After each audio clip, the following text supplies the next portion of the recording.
আসসালামু আলাইকুম। Hello everyone, Gulshan রান্নাঘর থেকে আরেকটি রেসিপি নিয়ে চলে আসলাম।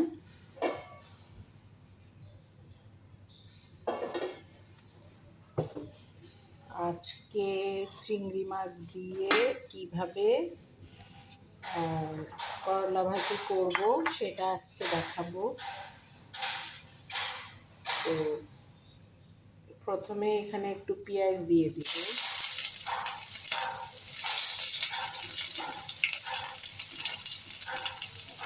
পেঁয়াজটা, তারপরে রসুন কুচি দিয়ে দিব। পেঁয়াজ আর রসুন কুচি একসাথে একটু নেড়ে চেড়ে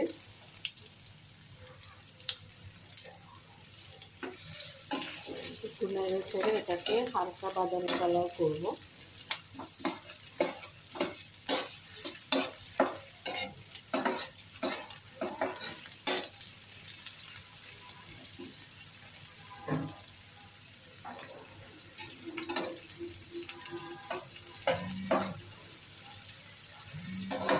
আমি চিংড়ি মাছগুলো ইয়ে করে নিয়েছি।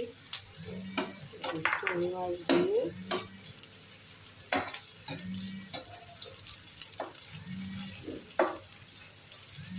তেমন কোনো এখানে মশলা দিব না,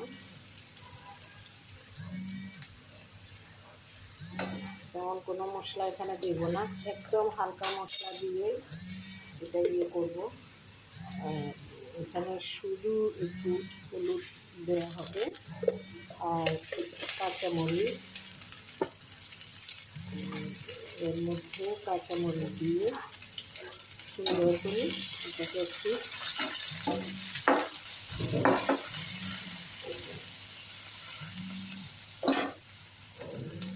তারপরে এখানে চিংড়িটা দিয়ে দিব।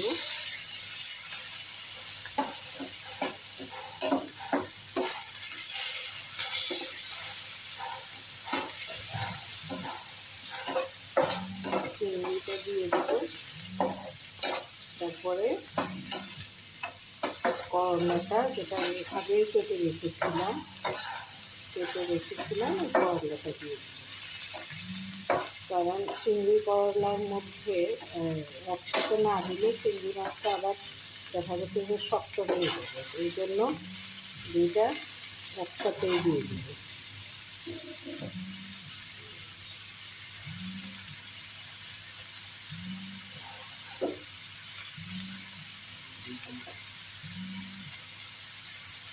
একসাথে দিয়ে দিব, কারণ এটা একটু ভালোভাবে পরিমাপ করে নেড়ে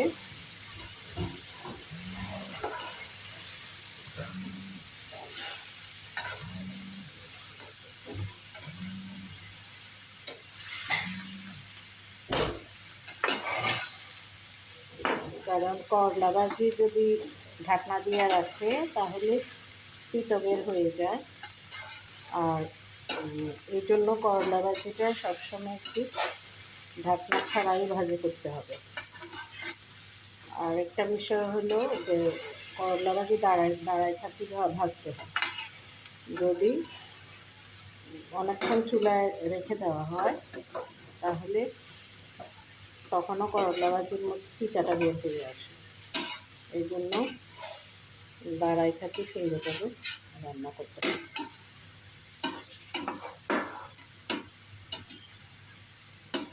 একটু মিডিয়াম আছে এটা রান্না করতে হবে, কারণ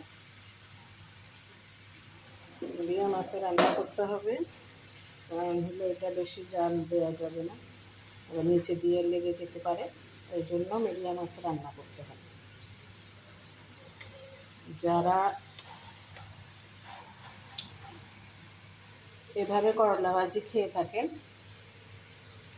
তারা জানে আসলে এটা কতটুকু মানে মজাদার হয়। সাধারণত যারা অনেকেই করলা পছন্দ করে না, কারণ হলো একটু তিতা লাগে, এই জন্য খেতে চায় না, কিন্তু আমার খুবই পছন্দ। আমি করলা ভাজি খেতে পারি, আমার খুবই ভালো লাগে। তো তো মোটামুটি করলা ভাজিটা আমার বাসায় প্রায় প্রায় আমরা করে থাকি। আমি চিন্তা করলাম যে আমাদের মতো করে আমরা যেভাবে করি এইভাবে করলে খেতে ভালো লাগে। তো আমি এখানে তেমন বেশি মশলা দিই নাই, শুধুমাত্র পেঁয়াজ কুচি, রসুন কুচি, কাঁচামরিচ কুচি, তারপরে সামান্য একটু হলুদ দিয়েছি কালার আসার জন্য, না হয় চিংড়ি মাছটা সাদা সাদা আসবে। তো চিংড়ি মাছটার জন্য একটু হলুদ দেওয়া হয়েছে, আর হলো তেল। এখন এখন একেবারে দাঁড়ানো অবস্থায় এটাকে ভেজে নিন। তো আসলে পানি শুকানোর জন্য ওয়েট করতেছি, পানিটা শুকিয়ে গেলে তখন লবণটা দেব, না হয় বেশি লবণ লবণ হয়ে যাবে। আমার ভিডিওটা কারা কোথা থেকে দেখছেন, সবাই যে যেখান থেকে দেখছেন কমেন্টে লিখবেন যে কে কোথায় থেকে দেখছেন। আমরা অনেক কষ্ট করি আসলে ভিডিওগুলো করা হয়, আপনারা যদি দেখেন তাহলে আমাদের সার্থকতা। আসলে যে কোনো তরকারির মধ্যে অধিক মশলা দিয়ে তরকারি করলে কিন্তু সেই তরকারিটার আসলে স্বাদটা থাকে না, মশলার গন্ধ হয়ে যায়। তো যত হালকা মশলা দিয়ে করা যায় ততই আসলে ফ্লেভার ভালো আসে, অরিজিনাল গ্রানটা থাকে। যে কোনো সবজি বলেন, সব সবজিরই আলাদা একটা গ্রান থাকে, আলাদা একটা ওটার আলাদা একটা থাকে, প্রসেসিং থাকে। সেই জন্য যে কোনো সবজি যেন কালার নষ্ট না হয়, সবজি যেন গন্ধটা থাকে, সেভাবে আসলে আমাদেরকে রান্নার সময় খেয়াল করতে হবে। রান্নাটা সত্যি একটা আর্ট, এবং এটা এগুলো একটা শিল্প। এই রান্নার মাধ্যমে আসলে মানুষকে খুশি করা, মানুষের সাথে ভালো সম্পর্ক রাখা। কারণ আপনি একজনকে যখন খাওয়াবেন তখন যদি সে আপনার খাওয়াতে যদি সন্তুষ্ট হয় তাহলে আসলে দেখা গেছে যে তার সাথে আপনার একটা ভালো সম্পর্ক হয়ে যাবে। তো আমাদের দেশে একটা কথা বলতো আমার মা চাচিরা বলতো আর কি, যে খাওয়াটার সাথে একটা চক্ষু লজ্জা থাকে। কারণ হলো কাউকে যদি আপনি অন্তর দিয়ে খাওয়ান বা কাউকে সুন্দর করে খাওয়ান, তাহলে তার সাথে আপনার সম্পর্কটা ভালো থাকে। যতই কখনো কোনো সমস্যা হলেও সে খাওয়ার জন্য সে সম্পর্কটা ভালো রাখবে। তো সুতরাং আসলে খাওয়া দাওয়ার মধ্যে অনেক থাকে, সম্পর্ক ভালো মন্দ থাকে। তো আপনারা যারা রান্না করবেন, মন থেকে রান্না করবেন, আত্মা থেকে রান্না করবেন, দেখবেন যে রান্নাটা অনেক ভালো হবে, অনেক মজার হবে। তো আমি এখন লবণ দিয়ে দিব, কারণ আমি এতক্ষণ লবণ দিই নাই পানি শুকানোর জন্য। এখন আমি লবণ দিয়ে দিচ্ছি, লবণটা দিয়ে নেড়ে দেব।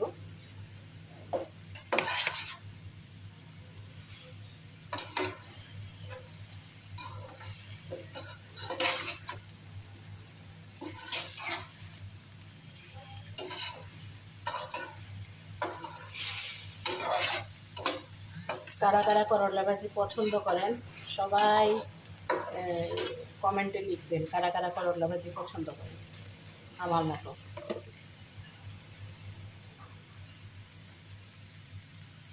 দেখেন আস্তে আস্তে আমার কিন্তু করলা ভাজিটার দিকে তাকিয়ে দেখেন একদমই সবুজ আছে, কারণ আমি ঢাকনা দিই নাই। ঢাকনা দিলে অনেক সময় ভাপে কালারটা নষ্ট হয়ে যায়। একদম সবুজ হয়ে আছে, আপনারা দেখতে পাচ্ছেন। তো এরকম যদি ঢাকনা ছাড়া আপনি করেন তাহলে কিন্তু সবুজ কালারটা নষ্ট হবে না, সবুজ সবুজ থাকবে, খেতে ভালো লাগবে। তো আমরা যে কোনো জিনিস আসলে আমরা যখনই যেটা করতে যাব মন থেকে, একদম মন থেকেই করব, তাহলে সেটা ভালো আসবে।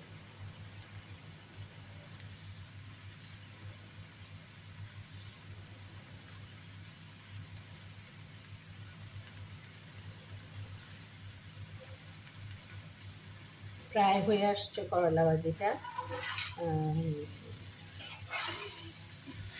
আমাকে আসলে সহযোগিতা করতেছে যে আমার সবসময় হেল্প করে আমার বাসায়, যে আমাকে সবসময় সহযোগিতা করে আমার রান্না করে, সেই আমার রান্নার কাজে সহযোগিতা করে, রান্না করে আমার বাসায়। আমি আসলে তার নাম হলো নূর নাহার। তো সে আমাকে সহযোগিতা করছে, এটা আমার খুবই ভালো লাগছে যে সে খুব আগ্রহ নিয়ে আমাকে সহযোগিতা করছে। এটা আমার অনেক ভালো লাগতেছে। সে সবসময় চায় যে আমি যা কিছু করি হেল্প করার জন্য। তো এটা আসলে অনেক ভালো একটা দিক। আল্লাহ পাক প্রত্যেকটা মানুষকে ভালো মন্দ দিয়ে সৃষ্টি করছে। তো ভালো দিকগুলো হলো সবসময় সহযোগিতার হাত বাড়িয়ে দেয় এবং বিনা কোনো শর্তে বা বিনা কোনো ইয়েতে, এই যে বিনা শর্তে যে এভাবে হেল্প করার জন্য আগায় আসে, এটা অনেক বড় মনের বিষয়।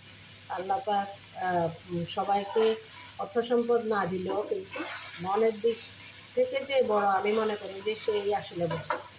তো আমার নূর নাহার আমাকে অনেক অনেক ইয়ে করে, কখনো কোনো কাজ যদি মানে এক্সট্রা কাজ করতে বললেও কখনো নিষেধ করে না। তো এটা আমার খুব ভালো লাগে।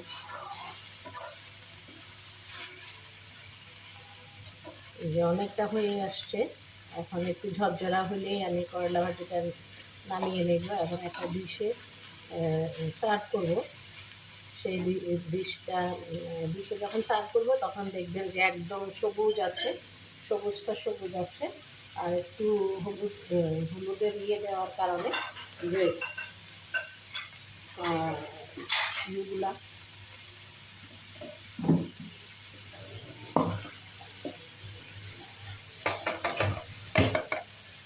আমি আসলে আমার অভ্যাস হলো প্রত্যেকটা ভাজিতে আমি একটু অল্প একটু ইয়ে দিয়ে থাকি, গরম মশলা।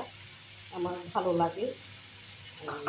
যারা গরম মশলা গান নিতে চান না তারা না স্কিপ করবেন, না দিলেও নাই, আমি কিন্তু একটু দিচ্ছি কারণ আমার ভালো লাগে।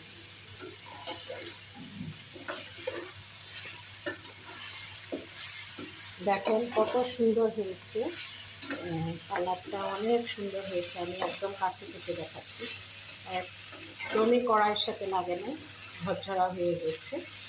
এভাবে করে আপনারা যদি করলা ভাজি করেন খেতে অনেক ভালো লাগবে এবং মুখে রুচি নিয়ে আসবে। যারা খেতে চান না তাদের কাছে অনেক ভালো লাগবে।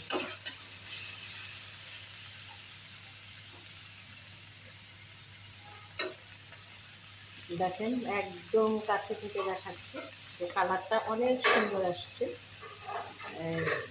একদম সবুজ সবুজ কালার আসছে।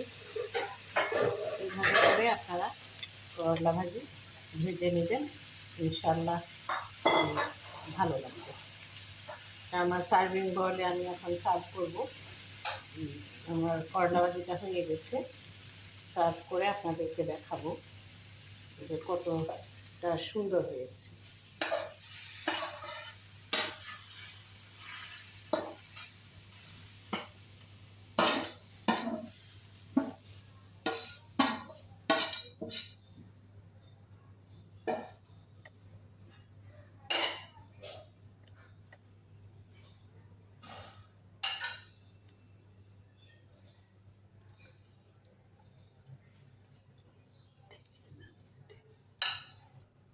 এই যে দেখেন কত সুন্দর হয়েছে, আমি সার্ভিং বলে সার্ভ করলাম। এই চিংড়ি করলা, এই যে এখন এখানে চামচ দিয়ে দেওয়া হয়েছে, কত সুন্দর লাগছে। তো আজকে এই পর্যন্তই। যারা আমার এটা দেখবেন ইনশাল্লাহ সবাইকে অসংখ্য ধন্যবাদ, সবাইকে আবারও শুভেচ্ছা জানিয়ে শেষ করছি এখানে।